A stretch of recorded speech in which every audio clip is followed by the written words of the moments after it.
On this episode of The Fake News Doctor, Steve Jobs' famous last words, or are they? On today's Fake News Doctor, we have some very valuable words delivered from the deathbed of Steve Jobs, the founder of Apple Computers. Now, these words were picked up off of Facebook. These are often copied and shared all over the web, and I'd like to share them with you right now. Again, this is Steve Jobs in his own words. These are his last words. I reached the pinnacle of success in the business world. In others' eyes, my life is an epitome of success. However, aside from the work, I have little joy.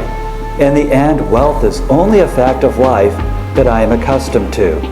At this moment, lying on the sickbed and recalling my whole life, I realize that all the recognition and wealth that I took so much pride in have paled and become meaningless in the faith of impending death.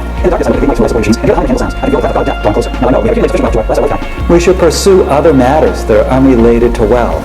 Should be something that is important, perhaps relationships, perhaps art, perhaps a dream from younger days. That doesn't sound like Steve. What? It's fake. What do you mean this isn't real? I got it off of Facebook. I mean, you can see it right here. You've been had. Okay, Mr. Smarty, what were Steve Jobs' last words? Oh wow, oh wow, oh wow. That's it? Yes. Oh, come on, there's 500 words here. You think he only said 6 words? Unlike you, I can prove it.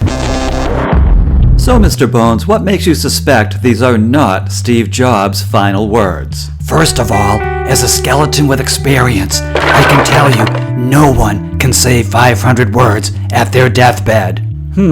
Well, that makes sense. What did you do to confirm your hunch?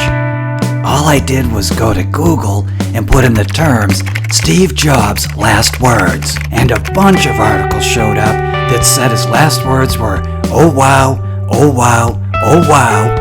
I also found a bunch of articles that said your version of Steve Jobs' last words was not only wrong, but it also made people feel good. Well, feeling good is good, isn't it?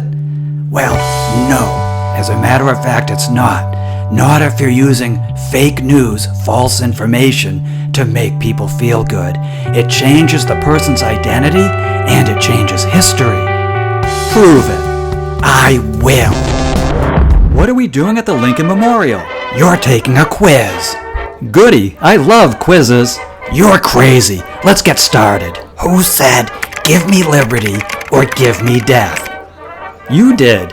No. What great American? Oh, I get it. Abraham Lincoln. No. Patrick Henry.